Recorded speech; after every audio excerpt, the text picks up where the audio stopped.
दरियाए जेहलम में नहाते हुए दो नौजवान डूबकर जा बहक हो गए। एक नौजवान की लाश को दरिया से निकाल लिया गया, जबकि दूसरे की तलाश जारी है।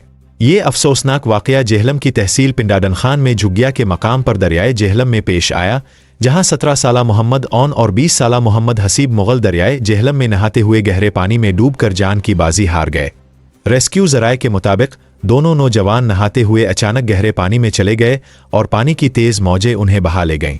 जराये के मुताबिक मोहम्मद ओन की लाश मकामी अफराद ने अपनी मदद अब के तहत तलाश करके दरिया से निकाल ली, जबकि रेस्क्यू 1122 की गौताखोर टीमों की जानिब से दूसरे नौजवान मोहम्मद हसीब मुगल की तलाश ताहाल जारी है। गुज़श्ता रोज़ भी जेहलम की तहसील पिंडाडन खान में चेक निज़ाम के मकाम पर हिरनपुर का रिहायशी 9 उम्र लड़का मोहम्मद अबू बकर भी दरिया में नहाते हुए डूबकर जा बहक हो गया था। दरिया में डूबने के मुसलसल वाक़यात ने शहरियों को तशवीश में मुब्तला कर दिया है। काबिल ज़िक्र बात यह है कि डिप्टी कमिश्नर जेहलम की जानिब से दरियाए जेहलम में नहाने पर दफ़ा 140 नाफिज है।